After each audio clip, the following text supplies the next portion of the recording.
ఇస్సాకుకు తెలుసు ఏది వ్యర్థమైందో, ఏది ఆశీర్వాదకరమైందో. ఇస్సాకుకు తెలుసు ఏది దీవెనకరమైందో, ఏది మరణకరమైందో. అందుకే ఆయన ఏమంటున్నాడు తెలుసా? నా ఎనుకున్న పైసలు తీసుకో, నా ఎనుకున్న బంగ్లాలు తీసుకో, నా ఎనుకున్న కార్లు తీసుకో, నా ఎనుకున్న గొర్రెలు తీసుకో, నేను సంపాదించిన భూమిని తీసుకో అంటలేదు ఆయన. ఆయన ఏమంటుంది తెలుసా? నేను చచ్చిపోయే దినము దగ్గరకు వచ్చింది, నేను మరణమయ్యే దినము దగ్గరకు వచ్చింది, నేను చావు అంచుల్లోకి వెళ్ళిపోతున్నా. కాబట్టి నువ్వేం చెయ్యాలంటే నేను నిన్ను ఆశీర్వదించినట్లుగా. అంటే ఈ ఇస్సాకు ఏం సంపాదించిండు? భూమి మీద ఏది సంపాదించలేదు, కానీ పరలోకమందున్న దేవుని దగ్గర ఆశీర్వాదాన్ని సంపాదించిండు. హల్లెలూయా, హల్లెలూయా, హల్లెలూయా. ఎందుకంటే ఆయన సంపాదించిన ఆస్తి ఏంటిది అంటే ఆశీర్వాదం అనే ఆస్తిని సంపాదించిండు ఆయన.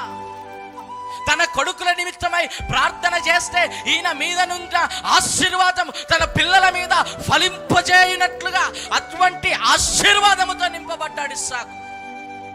కానీ ఈరోజు నువ్వేం చేస్తున్నావు? వ్యర్థమైన దానిని నీ కొడుకులకు ఇయ్యడానికి ఇష్టపడుతున్నావు, వ్యర్థమైన దానిని బిడ్డలకు ఇయ్యడానికి ఇష్టపడుతున్నావు, నాశనం అయ్యే దానిని బిడ్డలకు ఇయ్యడానికి ఇష్టపడుతున్నావు,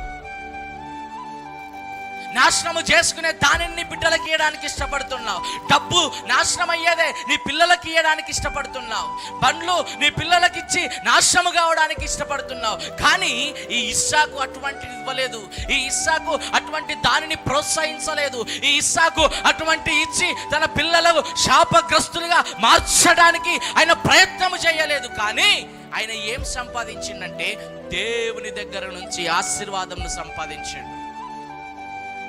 హల్లెలూయా, హల్లెలూయా, హల్లెలూయా. దేవుని దగ్గర నుంచి ఆశీర్వాదంను సంపాదించింది ఇస్సాకు.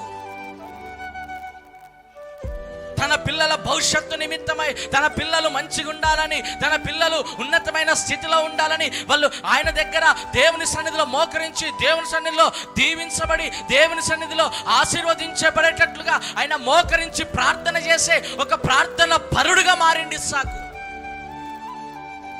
కానీ మనం ఏం చేస్తున్నామంటే వ్యర్థమైన వాటి కోసం పరుగులెడుతున్నాం, వ్యర్థమైన దాటి కోసం మనం పరుగులెడుతున్నాం. హల్లెలూయా. ఆ ఇస్సాకు తరం అక్కడికే ఆగిపోలేదు.